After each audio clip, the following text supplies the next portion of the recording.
Insyaallah kita simak materi dari Ustaz Abdul.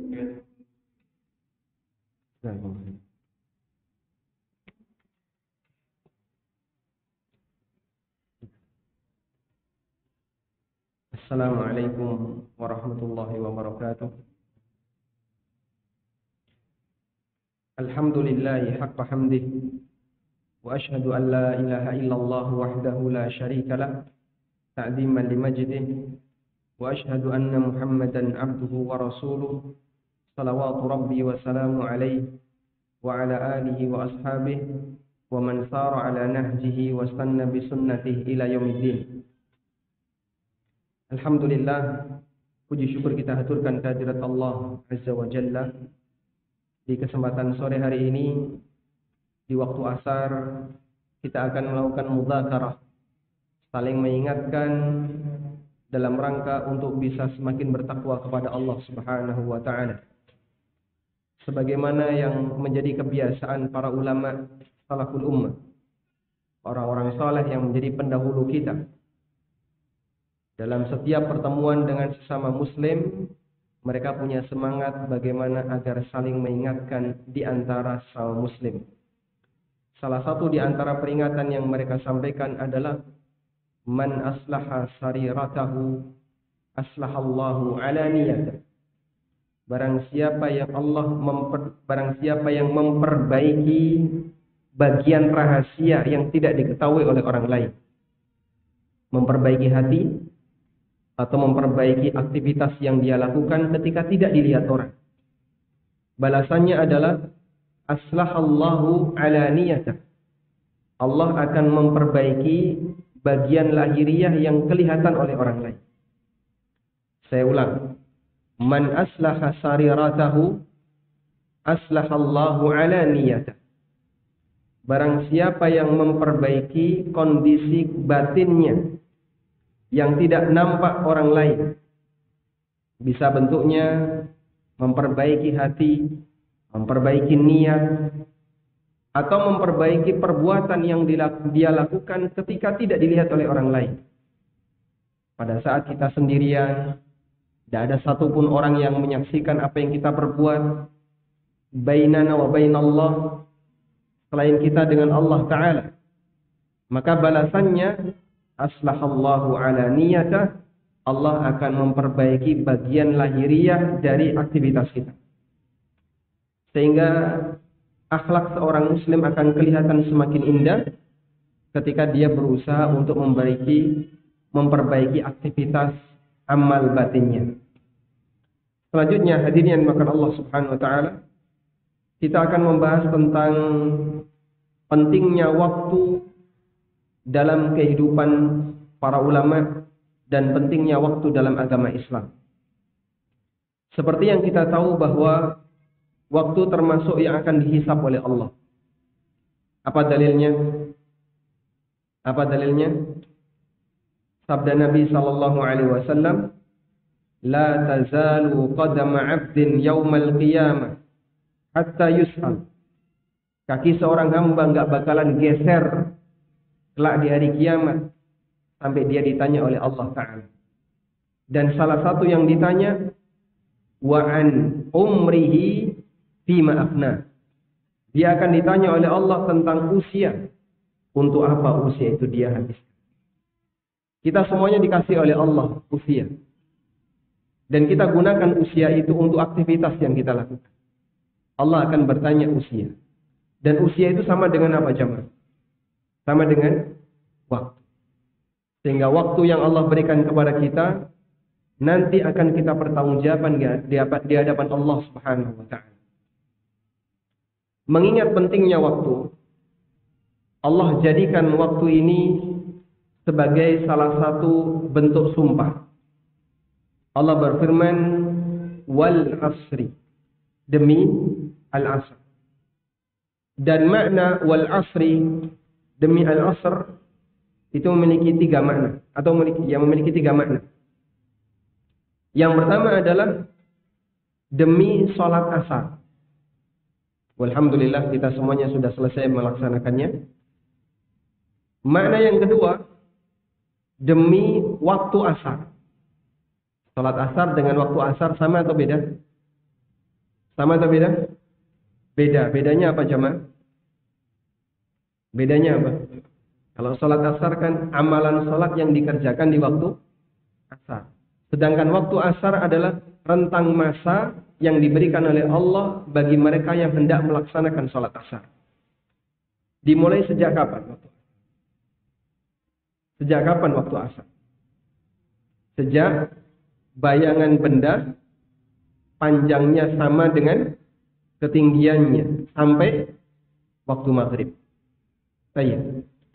Dan yang ketiga, makna wal asri, demi al asr adalah waktu secara umum. Ada 3 makna dari penjelasan para ulama dari sumpah Allah, wal asri innal insana lafi khusr. Makna wal asri demi masa di situ, ada yang mengatakan maknanya adalah demi salat asar, ada yang mengatakan demi waktu asar, dan ada yang mengatakan demi waktu secara. Baik. Kalau kita mengambil makna yang ketiga, berarti Allah bersumpah dengan seluruh masa yang dialami oleh manusia. Kenapa Allah bersumpah dengan seluruh masa?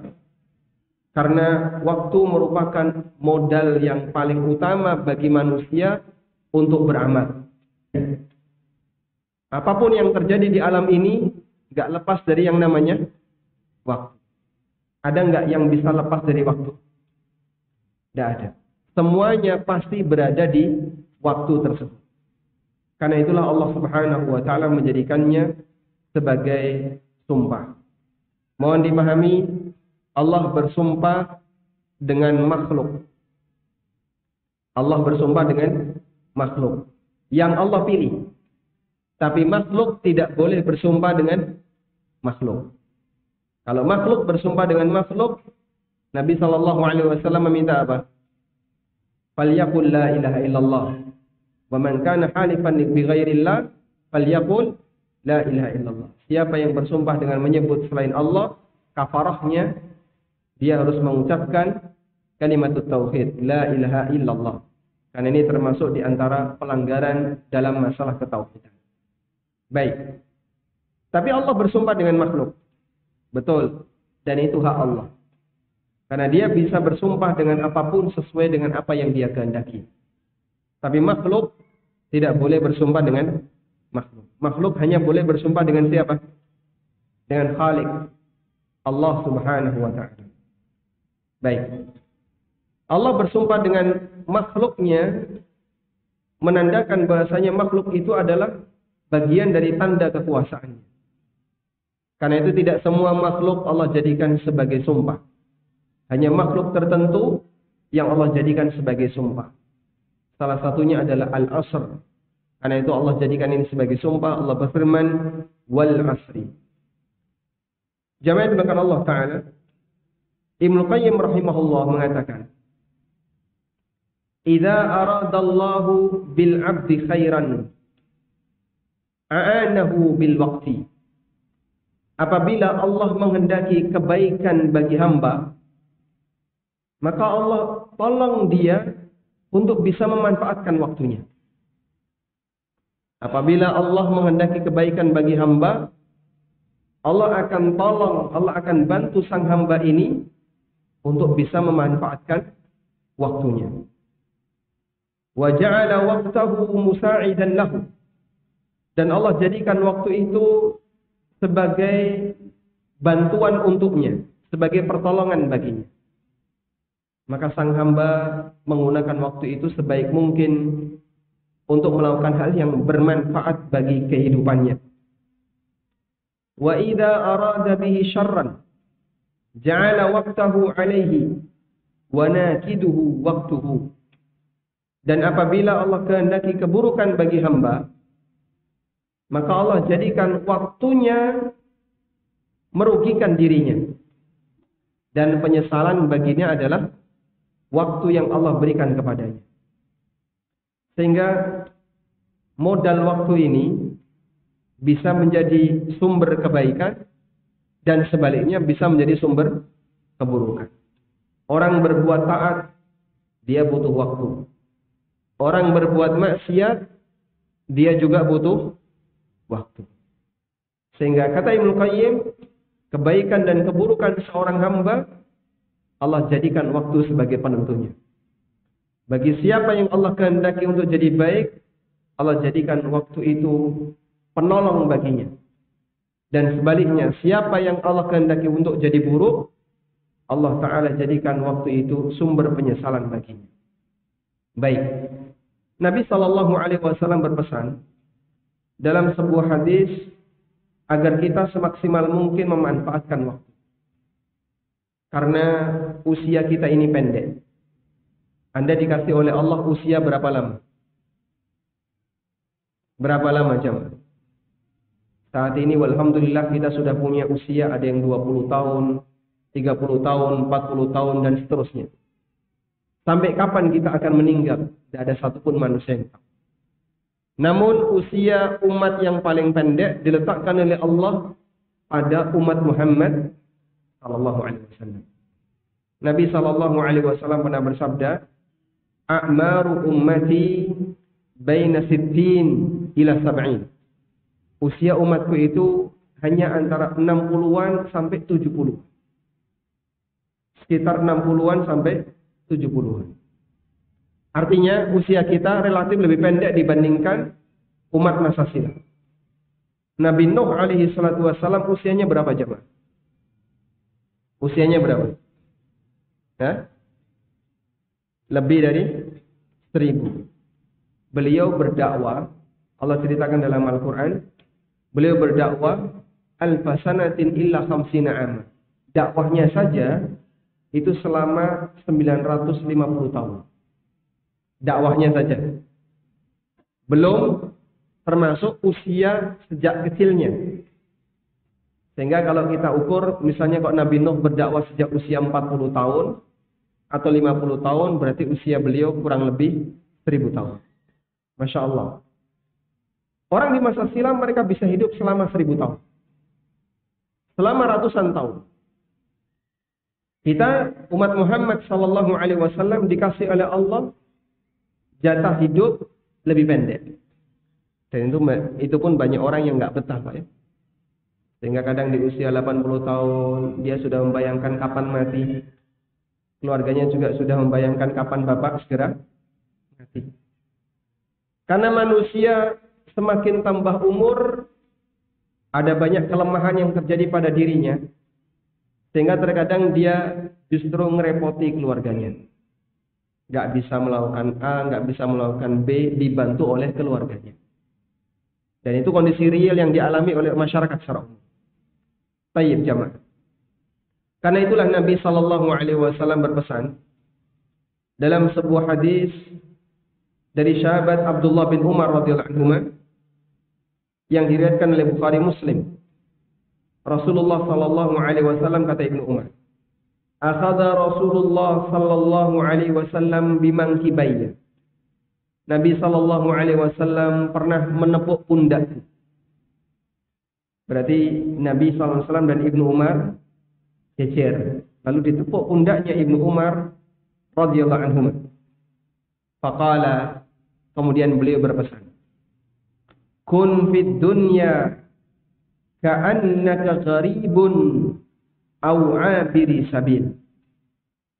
Jadilah manusia di dunia ini seperti ka'annaka gharibun, seperti layaknya orang asing. Baik. Bagaimana tafsir yang disampaikan oleh Ibnu Umar? Wa kana Ibnu Umar radhiyallahu anhu yaqul, Ibnu Umar radhiyallahu anhu mengatakan, "Idza asbahta fala tantadhir al-masa wa idza amsayta fala tantadhir as-sabah wa khudh min sihhatika li maradik wa fi hayatika li mautik." Kalau kamu berada di waktu pagi, jangan tunda amal itu sampai sore.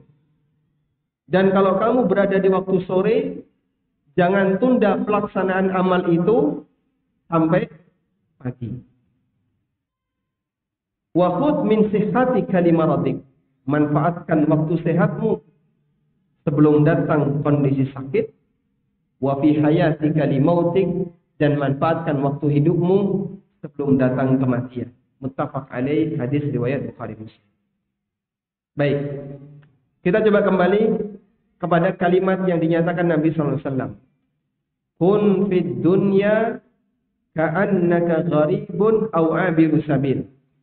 Jadilah manusia di dunia ini seperti orang asing atau orang yang hanya lewat. Baik. Jamaah yang dimuliakan Allah Subhanahu wa taala.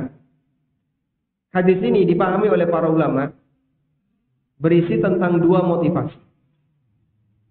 Pertama, motivasi untuk tidak terlalu cinta kepada dunia. Yang kedua, berisi motivasi manfaatkan sebaik mungkin kesempatan yang Allah berikan kepada kamu. Baik, coba kita lihat motivasi yang pertama. Hadis ini berisi motivasi agar kita tidak terlalu cinta kepada dunia. Gambarannya seperti apa? Seperti orang asing atau orang yang hanya lewat. Bagi orang asing, ketika dia tinggal di hotel atau musafir yang cuma singgah sebentar di teras sebuah gedung yang sangat tinggi, ada nggak keinginan bagi dia untuk memiliki tempat itu? Umumnya tidak ada. Dalam pikirannya, kapan saya bisa cepat pulang? Kapan saya bisa tiba di rumah saya? Itulah dalam pikiran orang asing. Sehingga Anda misalnya safar, ya, Bapak Ibu umroh, sampai di Saudi, kemudian Anda menginap di sebuah hotel. Hotel itu megah. Kita tidak berbicara ini dekat Masjidil Haram. Banyak di antara mereka yang ketika sudah kangen rumah, dia berharap ingin segera pulang. Nggak kepikiran kapan saya bisa punya gedung seperti ini. Kapan saya bisa punya rumah di sini. Tapi dia pengennya cepat pulang. Seperti itulah orang asing. Dia tidak punya keinginan untuk menetap lama di tempat itu. Tapi dia hanya menginap semalam, atau dia hanya mampir, kemudian langsung dia meninggalkannya. Tidak ada sedikit pun keinginan untuk memiliki harta yang ada di sana. Suasana seperti ini juga dialami oleh siapapun yang sedang safar. Sebatas mampir, dia nggak berharap bisa beli tanah di situ. Dia nggak berharap punya properti di situ. Karena harapan dia bagaimana dia bisa cepat sampai di rumah. Dan Nabi Shallallahu Alaihi Wasallam menggambarkan dua tingkatan. Pertama orang asing, yang kedua orang mampir. Biasanya yang lebih lama tinggal yang mana, Pak? Yang mana? Orang asing. Orang asing bisa jadi dia tinggal dalam waktu 2-3 hari. Ada urusan tertentu. Tapi dia terangsing. Gak punya kenalan, gak punya keluarga, tidak ada yang bisa diajak ngobrol lama. Paling setelah dia menyelesaikan kebutuhannya, dia akan pergi. Cuman kenapa dia berada di situ? Karena dia punya hajat, punya kepentingan. Dan ada tingkatan yang lebih tinggi, yaitu orang mampir. Orang mampir lebih sebentar. Dia cuma mampir untuk beristirahat, setelah itu dia pergi. Sehingga spesial pun orang yang mampir ini tidak ada keinginan untuk menetap lama, apalagi nginep di tempat itu. Nabi Shallallahu Alaihi Wasallam kondisinya yang mana? Orang asing atau orang mampir? Yang mana coba? Rasulullah Shallallahu Alaihi Wasallam pernah mengatakan beliau seperti orang mampir. Nabi Shallallahu Alaihi Wasallam pernah bersabda, bagaimana interaksi beliau dengan dunia? Beliau mengatakan, mali walid dunia. Apa urusanku dengan dunia? Illa kamusafirin yastadillu tahta syajar, thumma raha wa taraka. Posisiku terhadap dunia itu sebagaimana musafir yang singgah di bawah pohon, terus pergi dan dia tinggalkan pohon itu. Sehingga Rasulullah Sallallahu Alaihi Wasallam interaksi beliau dengan dunia itu berada di posisi sebagaimana layaknya orang mampir, nggak lama-lama. Dalam arti beliau sama sekali tidak punya keinginan sepeser pun untuk netap dan nginep di dunia, karena tujuan beliau adalah akhir. Sehingga selalu yang ada dalam niatnya, yang selalu ada dalam hatinya, kapan bisa segera sampai di tujuan. Itu kondisi Rasulullah Sallallahu Alaihi Wasallam. Tapi ada tingkatan di bawahnya, yaitu orang asing. Dia tinggal dalam kurun waktu tertentu, menjadi TKI. Ngumpulkan apa? Ngumpulkan bekal. Biar apa? Biar nanti dia bisa pulang. Dia bekerja. Mungkin butuh waktu sekian tahun dan tidak ada kepikiran mau netap di situ. Dia ingin segera pulang setelah kebutuhannya selesai. Dan itu kondisi kaum muslimin pada umumnya. Bagi muslim yang dia hidup di dunia, Nabi SAW tekankan, kalau kamu nggak bisa sebagaimana layaknya musafir yang mampir, minimal jadilah seperti orang asing.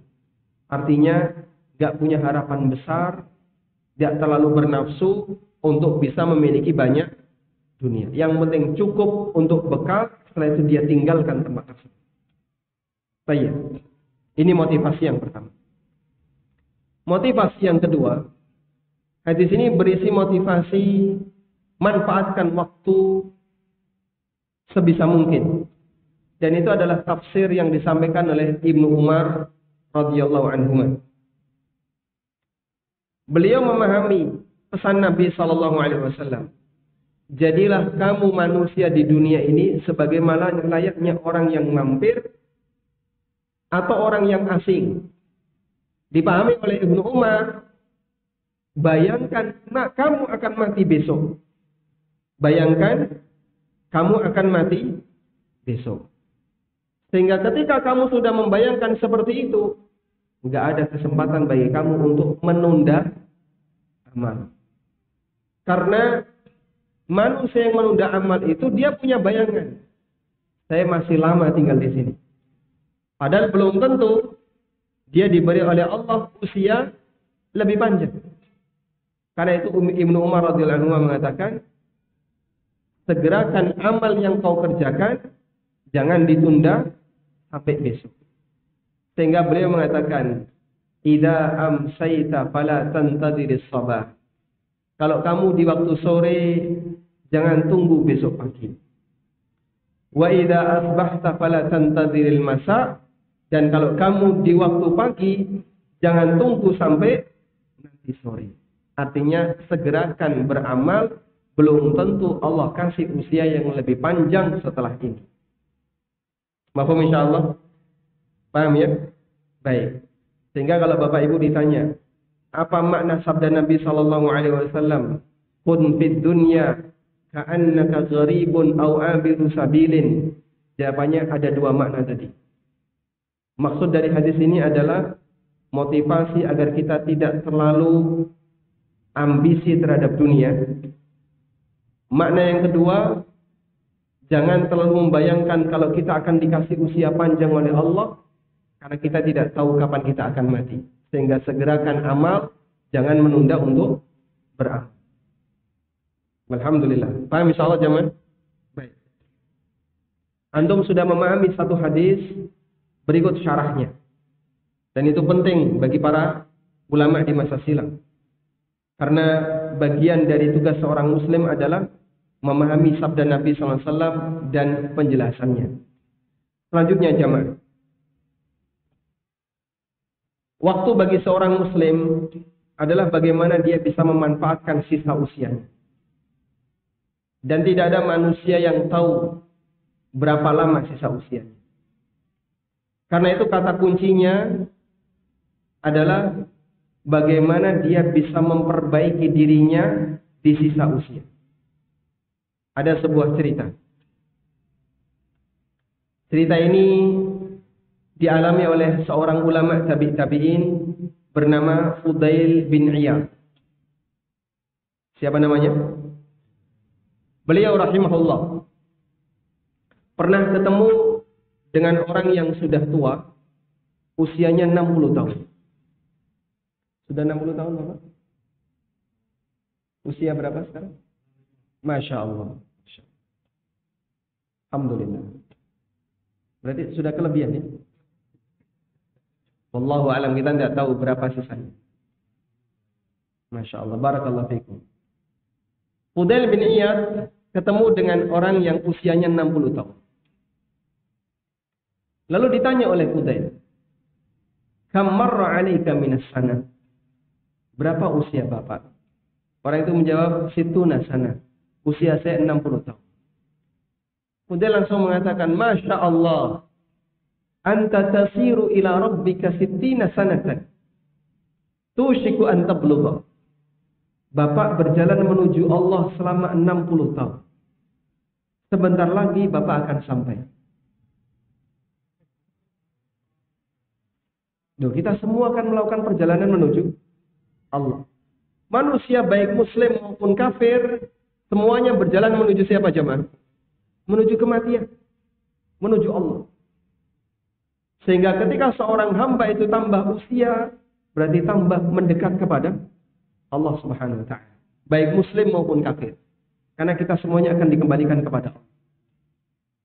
Allah Ta'ala berfirman, "Ya ayyuhal insanu innaka kadhifun ila rabbika kadhan famulaqi." Wahai manusia, innaka kadhifun ila rabbik. Sesungguhnya kamu itu capek melakukan perjalanan menuju Rabbmu. Famulaqi, sampai kalian ketemu Allah. Ketemu Allah di sini maknanya apa? Mati. Karena semua orang yang mati, dia akan kembali kepada Allah Subhanahu wa ta'ala, baik muslim maupun kafir. Baik. Karena itulah seorang hamba yang hidup sebenarnya dia sedang melakukan perjalanan menuju Allah Subhanahu wa ta'ala. Maka orang ini ditanya oleh Fudail, 60 tahun usianya, dikomentari oleh Fudail, "Anta tasiru ila rabbika sittina sana." Bapak melakukan perjalanan menuju Allah selama 60 tahun. Tushiku an tablugha. Sebentar lagi Bapak akan sampai. Berapa tahun, Mas? 25 tahun, Masya Allah. Kapan sampainya? Wallahu a'lam. Baik. Spontan orang itu langsung mengatakan, "Inna lillahi wa inna ilaihi raji'un." Begitu disampaikan sama Fudail, sebentar lagi Bapak akan sampai. Inna lillahi wa inna ilaihi. Ditanya oleh Fudail, tahu maknanya? Apa inna lillahi wa inna ilaihi raji'un? Inna lillah. Sesungguhnya kita ini milik Allah. Karena kita milik Allah, maka kita tidak boleh beribadah kecuali hanya kepada Allah. Karena kita milik Allah.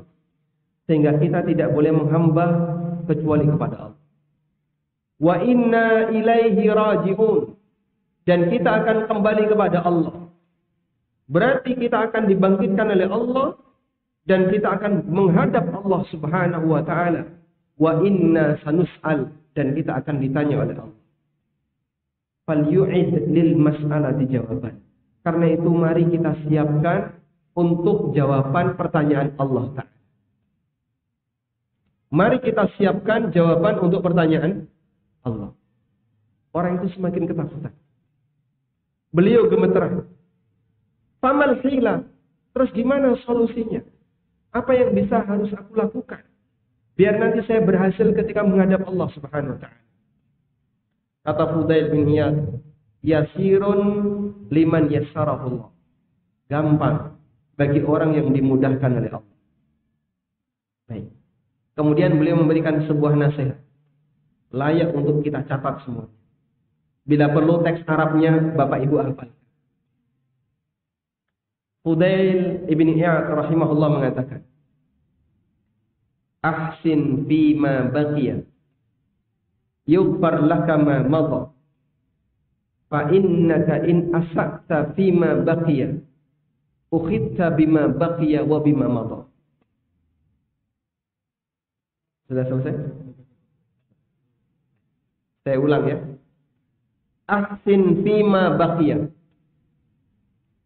Perbaiki dirimu di sisa usiamu. perbaiki dirimu di sisa usiamu. Yughfar laka ma madha, maka dosa-dosamu yang telah lalu akan diampuni oleh Allah. Karena kunci dari amal itu berada di mana jemaah? Di penghujungnya. Kalau penghujungnya baik, seluruh yang dikerjakan dinilai baik. Dan sebaliknya. Maka Fudail kasih nasihat kepada orang ini. Ahsin bima baqiya. Perbaiki dirimu di sisa usia. Yughfar laka ma madha, Allah akan mengampunimu untuk perbuatan dosa yang dulu pernah kalian kerjakan. Fa innaka in asa'ta fima baqiya. Kalau di sisa usiamu kamu belum berbuat baik, masih saja tenggelam dalam perbuatan maksiat, masih sibuk dengan perbuatan-perbuatan yang terlarang, ukhitta bima baqiya wa bima madha. Kamu akan dihukum oleh Allah dengan dosa yang telah kau kerjakan di masa silam dan dosa yang kau kerjakan di sisa usia. Sehingga kata kuncinya di mana jemaah? Memperbaiki di bagian sisa usia kita. Baik, ada nggak yang tahu berapa sisa usianya? Sisa usianya berapa tahun? Wallahu a'lam. Nggak ada rumus yang namanya lebih muda matinya lebih lama dibandingkan yang lebih tua. Sehingga di kuburan nggak ada tulisan, Pak, khusus 60 tahun ke atas. Ada jemaah? Nah. Karena itu semua waktu yang kita hadapi nanti itulah sisa usia. Sehingga sekalipun nasihat ini diberikan oleh Fudail kepada orang yang usianya 60 tahun, tapi berlaku bagi semua manusia. Perbaiki dirimu di sisa usiamu, yughfar laka ma madha, maka Allah Ta'ala akan mengampuni dosa-dosamu di masa silam. Karena kunci dari amal ada di penghujungnya. Nabi SAW bersabda, innamal a'malu bil khawatim. Sesungguhnya penentu amal itu adalah bagian ujung. Kalau ujungnya baik, maka seluruhnya dianggap baik. Dia mendapatkan apa jemaah? Husnul khatimah. Makanya bagian dari doa yang baik adalah kita memohon kepada Allah Ta'ala agar dikasih husnul khatimah. Karena innamal a'mal bil khawatim. Kunci dari amal itu ada di penghujungnya. Awalnya baik tapi ujungnya jelek. Maka kebaikan di masa silam enggak dihitung. Ini bagaimana cara Allah Ta'ala menentukan hisab hamba ketika mereka hidup di dunia. Sehingga ada dua pendekatan yang berbeda. Kalau di dunia, penentu baik buruknya ada di ujung. Kalau di akhirat, penentu baik buruknya ada di depan. Hidup di dunia, penentu baik buruk manusia ada di mana jemaah? Di ujung. Di akhirat, penentu baik buruknya penilaian terhadap hamba ditaruh di depan. Makanya yang pertama kali dihisab oleh Allah apa? Salat. Inna awwala ma yuhasabu bihi minal abdi min amalihi as-salat. Pertama kali yang akan dihisab oleh Allah dari amal hamba adalah salatnya.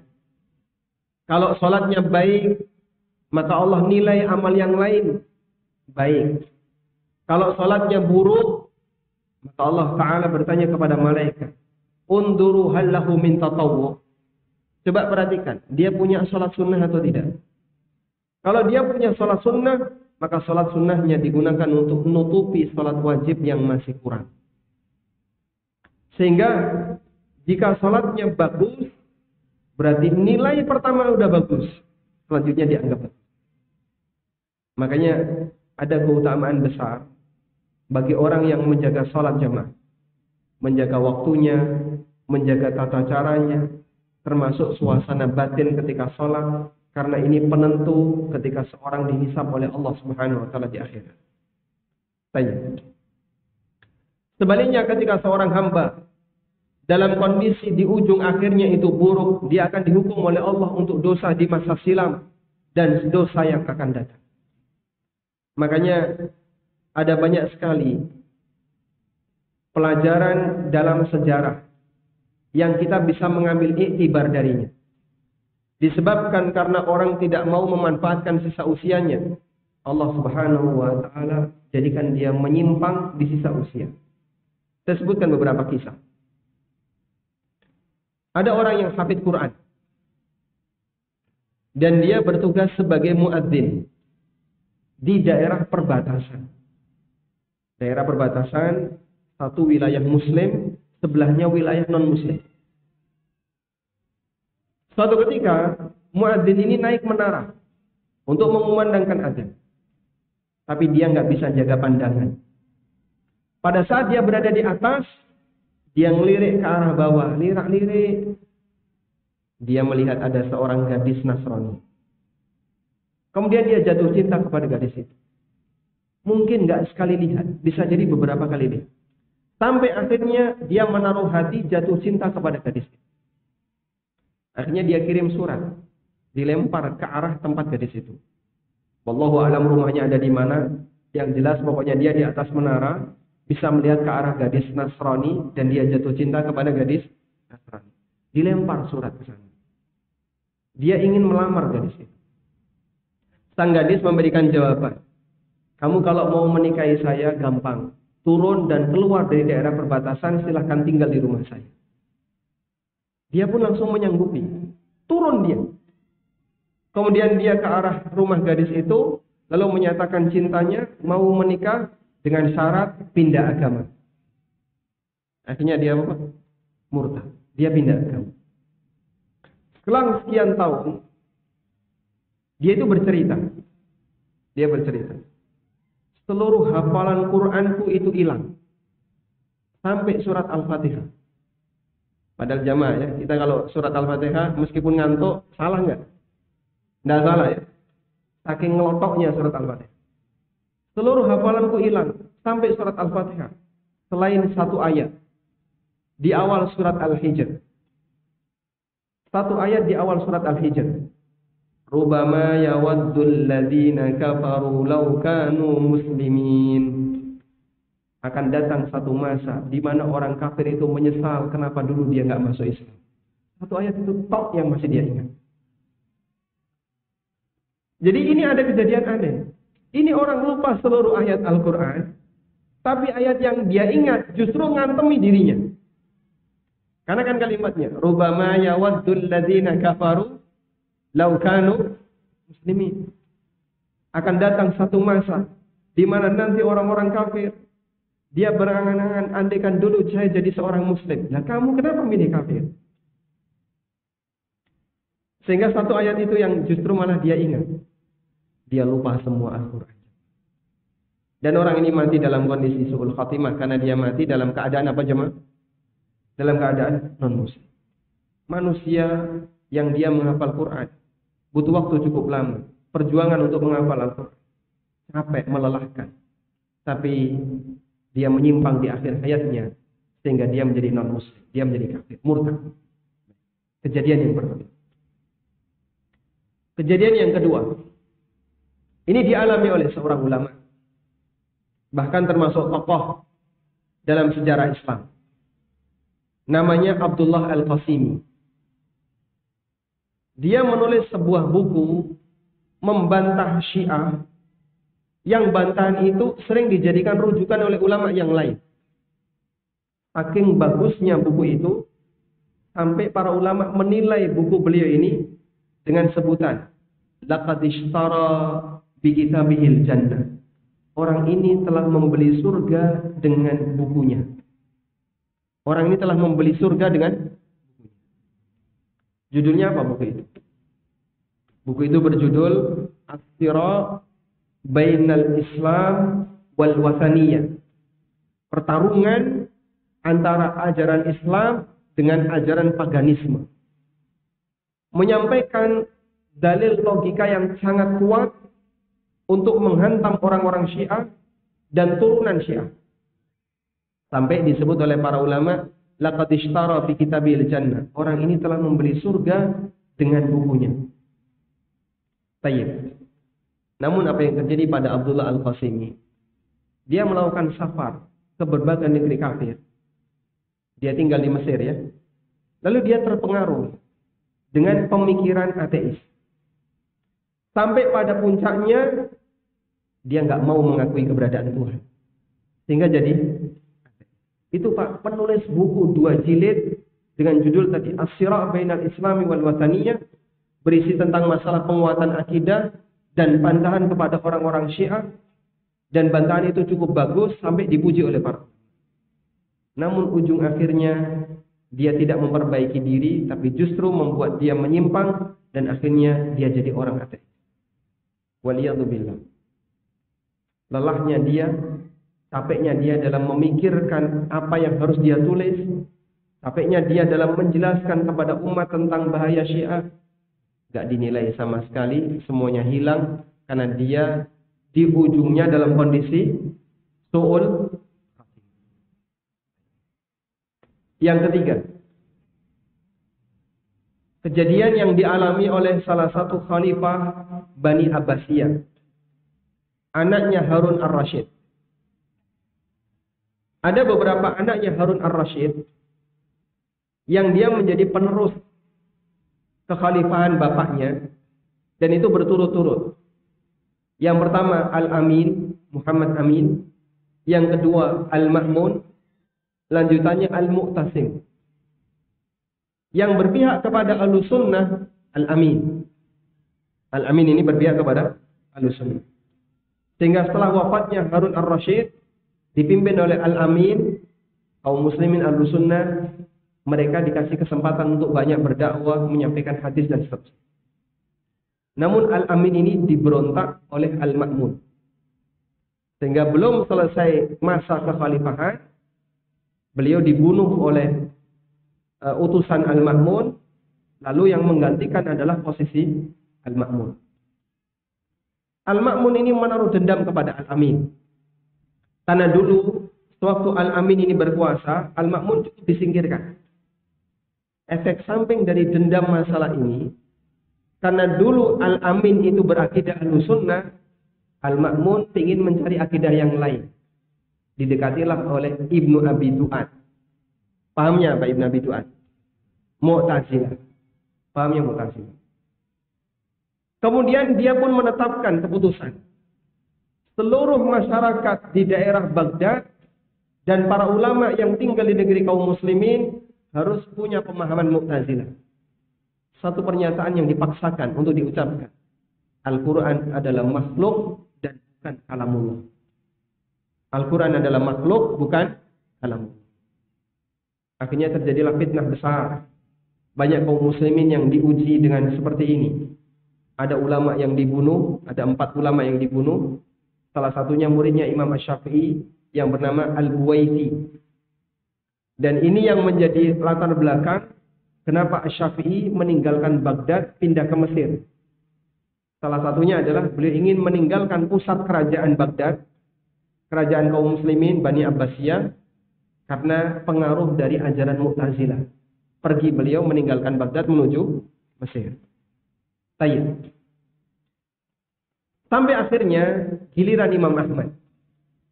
Beliau mendapatkan kabar Imam Ahmad tidak mau mengatakan Al-Quran makhluk. Akhirnya ditangkap Imam Ahmad dan dibawa ke kerajaan dalam kondisi diikat. Di perjalanan Imam Ahmad berdoa kepada Allah. Allahumma la turinil ma'mun wala arani. Ya Allah, jangan kau tampakkan Ma'mun di hadapanku dan aku tidak ingin ketemu Ma'mun. Doa beliau makbul. Al-Ma'mun mati setelah Imam Ahmad berdoa. Sehingga Imam Ahmad datang ke kerajaan, Al-Ma'mun sudah meninggal. Al-Ma'mun sudah mati. Baik. Para ulama menilai, ini salah satu di antara bukti Al-Ma'mun su'ul khatimah. Pertama, dia didoakan oleh seorang imam Ahlussunnah dan doanya doa keburukan. Yang kedua, dia mati dalam kondisi membawa ajaran Mu'tazilah yang meyakini bahwasanya Al-Quran adalah makhluk, padahal itu jelas ajaran yang menyimpang. Karena tidak ada kalamullah yang merupakan makhluk. Semua kalam Allah adalah sifat Allah. Dan sifat Allah bukan makhluk. Fa'sabiru ya ulil absar. Kita bisa mengambil pelajaran dari hal ini jamaah. Hati manusia itu gampang goyah. Bisa jadi saat ini Anda bisa merasakan lezatnya majelis ilmu yang membahas Al-Quran dan Sunnah. Didampingi oleh para asatidzah Ahlussunnah. Tapi sangat gampang kemudian ini mengalami penyimpangan. Sehingga kemudian belakangan muncul ya, di video Salafi Tobat. Lalu dia bilang, dulu saya muridnya Ustadz Fulan, dulu saya pernah ngaji di sini. Betul, tidak kita pungkiri bagian itu. Itu realita kehidupan dia dulu sewaktu dia belajar agama. Tapi orang gampang mengalami perubahan. Yang dulunya berakidah Ahlussunnah bisa jadi dia menyimpang. Ada banyak faktor yang bisa membuat itu. Karena itu jamaah, is'alullah as-sabat. Kita perlu banyak meminta kepada Allah agar Allah menjadikan kita sebagai hambanya yang istiqomah. Salah satu di antara doa yang bisa Anda baca adalah kalimat sangat sederhana dan sering dibaca oleh Nabi SAW. Ya muqallibal qulub, tsabbit qalbi ala din. Wahai zat yang membolak-balikkan hati, kuatkanlah hatiku di atas agamamu. Sehingga kalaupun bisa jadi kita mengalami fluktuasi dalam beramal, kadang rajin, kadang surut, minimal satu. Jangan sampai mati dalam kondisi keluar dari muslim, keluar sebagai muslim Ahlussunnah. Ya muqallibal qulub, tsabbit qalbi ala dinik. Ya musarrifal qulub, sarrif qulubana ala ta'atik. Wa sallallahu ala nabiyyina Muhammadin wa ala alihi wa sahbihi wa sallam.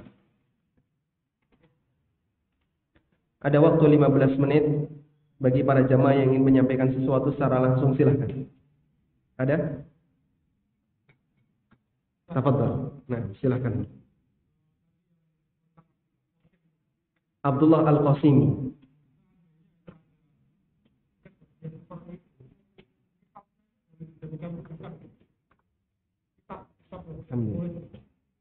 Nah, seandainya ada kejadian seperti itu, apakah kitabnya boleh dijadikan sebagai rujukan? Kitab As-Sira' Bainal Islam wal Wataniyah sampai sekarang masih ada.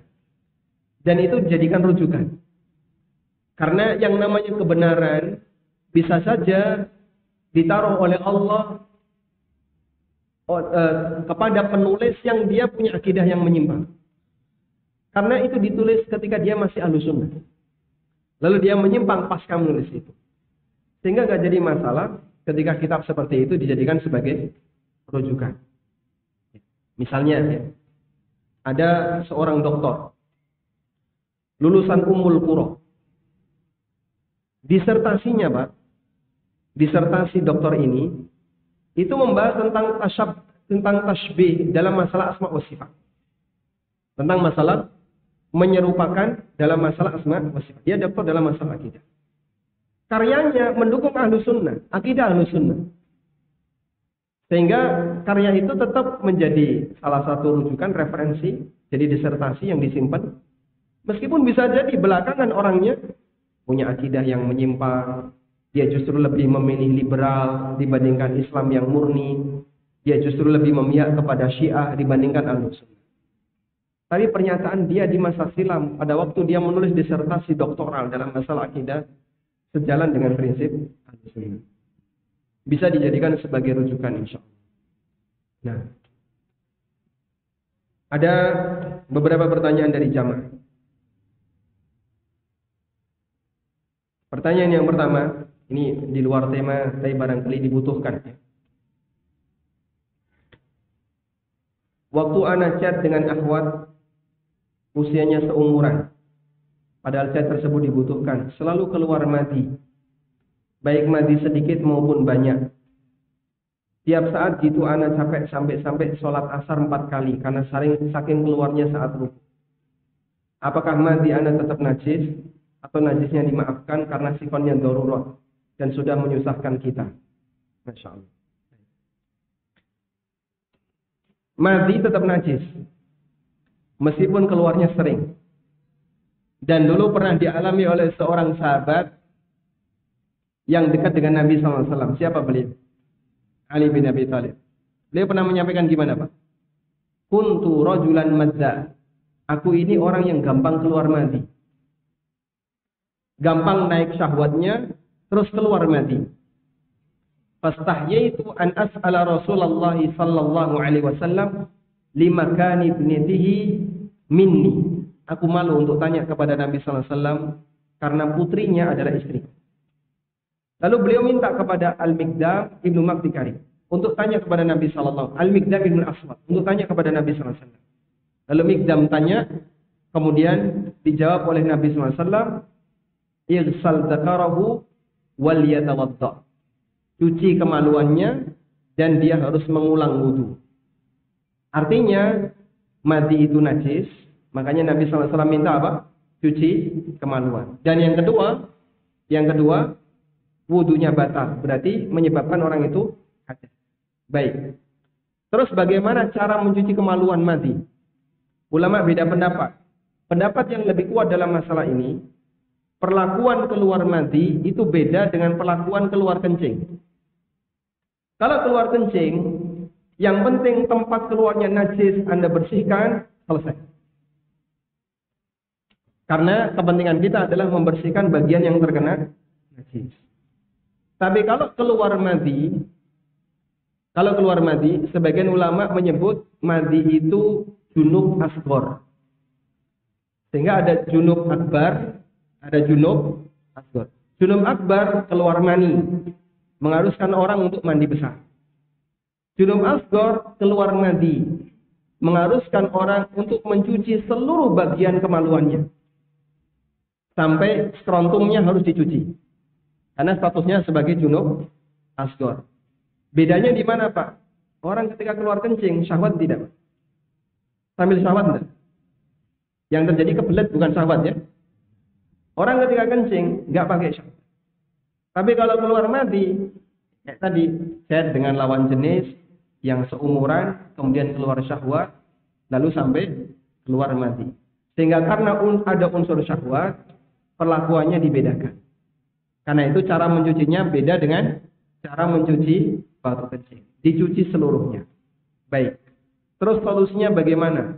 Kalau seperti itu terlalu sering terjadi. Solusinya jamaah, Anda upayakan untuk kencing. Nah, nanti biasanya setelah kencing keluar wadi. Kalau sudah keluar wadi, umumnya sudah tidak lagi keluar madhi. Sehingga diupayakan bagi orang yang syahwatnya nggak turun-turun sampai keluar madhi gitu. Coba dia minum yang banyak. Kencing, keluar wadi, insya Allah beres. Meskipun beda-beda antara satu orang dengan orang yang lain. Ini salah satu solusi. Wallahu a'lam. Kalau masih keluar ketika kencing, ketika sholat gimana, Pak? Anda harus mengulangi. Karena madhi termasuk pembatal sholat. Karena orangnya hadas dan ketika keluar statusnya najis. Wallahu a'lam. Baik. Apakah dalam masalah ini memang normalnya pria atau ada penyakit atau gangguan setan? Insya Allah Anda normal. Dan lelaki yang punya syahwat dengan lelaki yang nggak punya syahwat normal mana jemaah? Ya? Yang lebih normal yang mana? Yang punya. Sehingga keluar madhi selama itu bukan karena sebab dosa ya. Selama bukan karena sebab dosa. Ali bin Abi Thalib sering keluar madhi. Apakah itu celaan bagi beliau? Tidak. Satu hal yang normal. Kadang ada orang yang punya syahwat cukup besar sehingga gampang kena respon. Begitu muncul syahwat keluar madhi. Dan lelaki yang punya syahwat lebih sempurna dibandingkan yang nggak punya syahwat. Kita lanjutkan. Bagaimana menurut Anda? Apakah zuhud merupakan implementasi dari memanfaatkan waktu? Zuhud didefinisikan oleh Syekhul Islam Ibnu Taimiyah. Zuhud itu berkaitan dengan interaksi kita terhadap dunia. Beliau ngasih definisi. Tarku ma la yanfa'u fil akhirah. Zuhud adalah meninggalkan sesuatu yang tidak bermanfaat di akhirat. Zuhud adalah meninggalkan sesuatu yang gak ada manfaatnya di akhirat. Baik, aktivitas apapun yang sengaja Anda tinggalkan, ini gak ada manfaatnya di akhirat. Lalu Anda alihkan kepada aktivitas yang bermanfaat, berarti Anda telah melakukan salah satu sikap zuhud. Nah, kadang ada orang yang bisa menjaga seperti itu, tapi kadang ada yang gak bisa jaga. Kita kalau sudah baringan, Pak, bawa HP, biasanya yang ditonton apa, Pak? YouTube. Atau kemudian kalau ibu-ibu biasanya buka Shopee. Kalau nggak Shopee ya Tokped. Cari-cari barang. Coba dicek, keranjang belanjanya pasti penuh dengan barang. Meskipun belum tentu dibeli ya. Jadi waktu nganggur, orang berpegang dengan HP, itu yang dicari, Masya Allah ya. Banyak hal yang nggak ada manfaatnya. Memang bisa jadi di situ tidak ada nilai dosa. Sebatas tontonan-tontonan yang mubah. Tapi nggak ada nilai manfaatnya. Lalu Anda alihkan. Daripada nonton kayak gini, cobalah saya dengerin kajian Ustadz A. Saya dengerin kajian Ustadz B. Atau saya dengerin murattab. Syekh Fulan sedang baca Quran.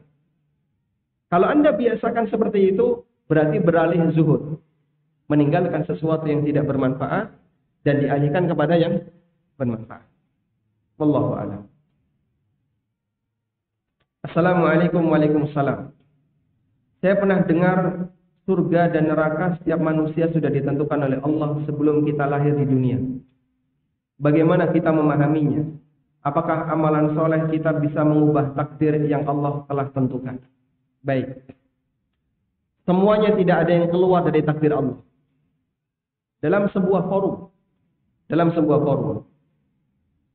Mu'tazilah itu punya pemahaman qadariyah. Mu'tazilah punya pemahaman bahwa perbuatan maksiat yang dilakukan oleh seorang hamba di luar kehendak Allah.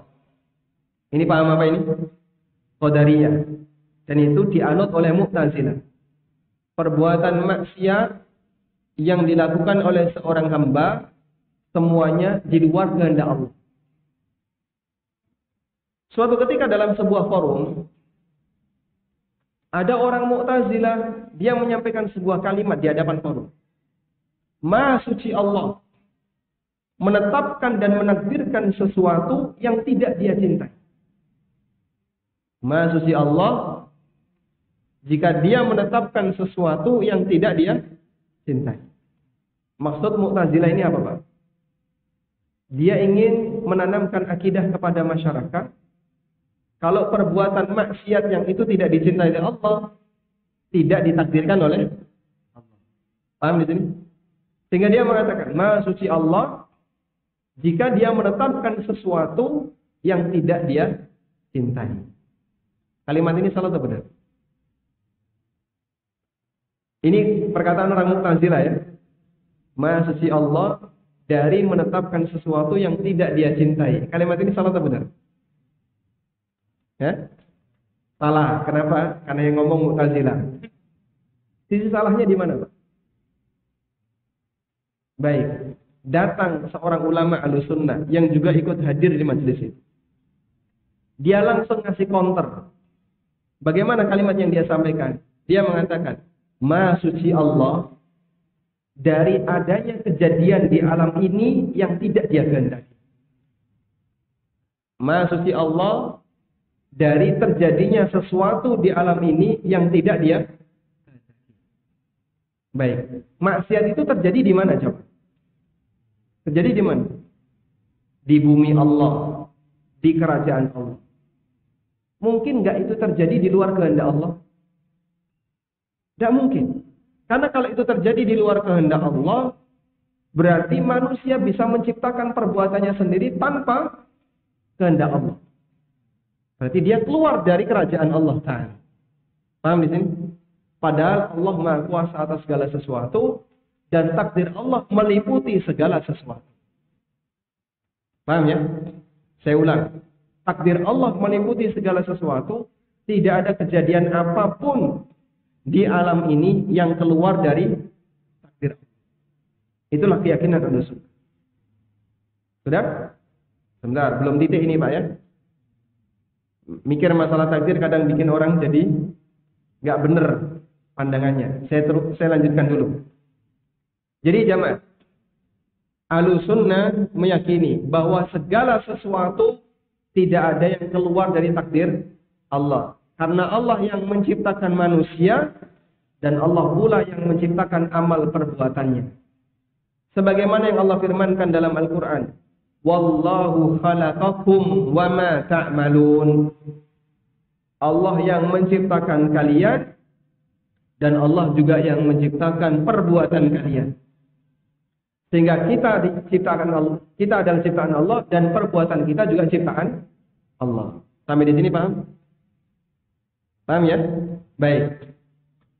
Terus Pak, jika memang semuanya sudah ditakdirkan oleh Allah, untuk apa kita beramal? Kalau memang semuanya sudah diciptakan oleh Allah Subhanahu wa taala. Pertanyaan seperti ini pernah disampaikan kepada Nabi sallallahu alaihi wasallam. Ya Rasulullah, kalau semuanya sudah didahului oleh takdir, tidak ada yang bisa keluar dari takdir. Untuk apa kita beramal? Apa jawab Nabi sallallahu alaihi wasallam? I'malu fakullun muyassarun lima khuliqa. Tetap kita harus rajin beramal. Karena masing-masing itu akan diarahkan oleh Allah sesuai dengan bagian kemudahan yang Allah berikan kepadanya. Artinya begini, kita kan tidak tahu takdir ya. Besok Anda mati sebagai muslim atau non-muslim, ada yang tahu? Tidak tahu. Baik, karena kita tidak tahu takdir, maka lakukan yang terbaik bagi kehidupan kita. Lakukan yang terbaik bagi kehidupan kita.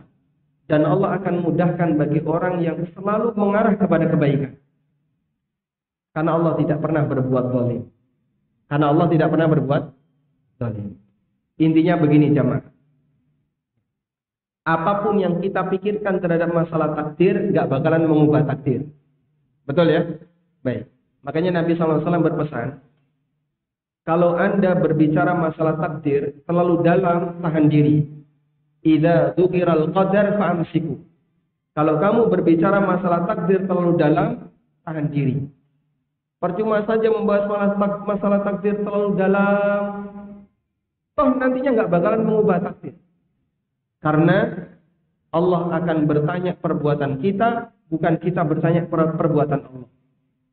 La yus'alu amma yaf'alu wa hum yus'alun. Allah tidak akan ditanya terhadap perbuatannya, tapi manusialah yang akan ditanya oleh Allah tentang perbuatannya. Sehingga yang lebih penting untuk kita pikirkan apa jemaah? Amal kita ini sudah benar atau belum? Karena kita akan mempertanggungjawabkan amal itu dan Allah tidak pernah mendolimi hambanya. Makanya Anda bisa saksikan orang berbuat maksiat apakah dia dipaksa? Dia dipaksa atau tidak? Tangannya diseret untuk nyuri? Tidak. Matanya diseret untuk melihat sesuatu yang haram? Tidak. Manusia tidak dipaksa untuk berbuat maksiat. Sehingga dia berbuat maksiat atas kehendaknya, keinginannya. Tapi keinginannya tidak keluar dari kehendak Allah Subhanahu wa taala. Baik, bagi yang merasa bingung, kembali kepada hadis tadi, bahas masalah takdir. Kalau bingung, tahan diri. Yakini saja semuanya tidak ada yang keluar dari takdir Allah Subhanahu wa taala. Baik. Pertanyaan yang terakhir.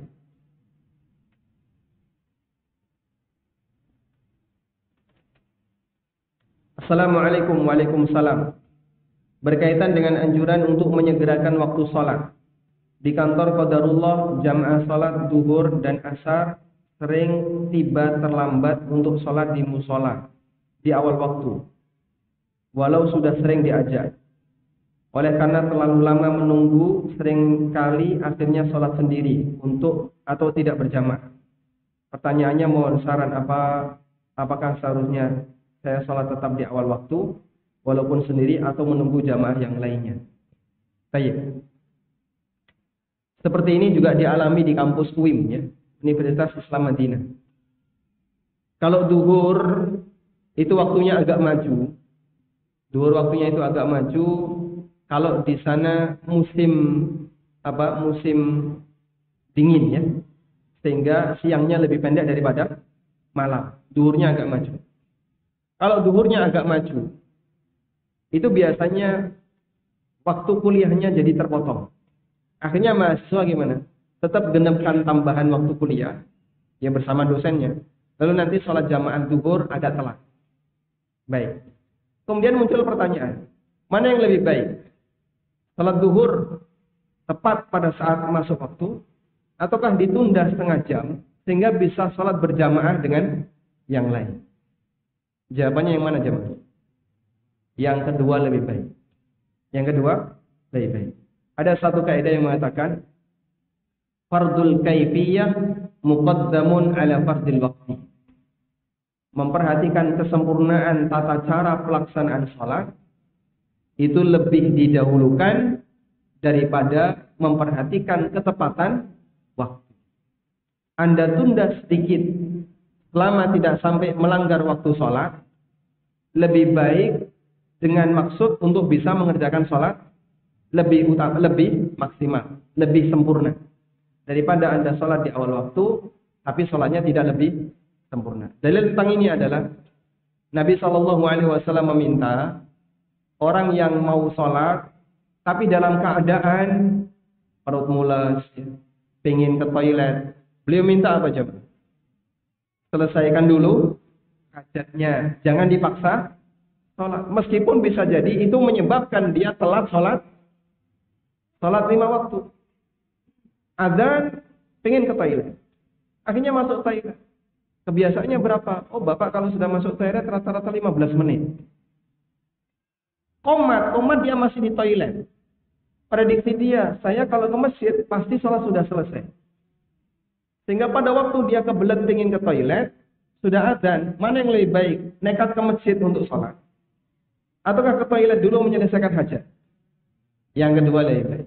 Agar nanti sholatnya bisa lebih fokus. Meskipun telat. Maka melaksanakan ibadah dengan cara yang lebih sempurna, lebih baik daripada melaksanakan di awal waktu tapi kurang sempurna. Wallahu ta'ala alam. Demikian yang bisa kita bahas. Semoga bermanfaat.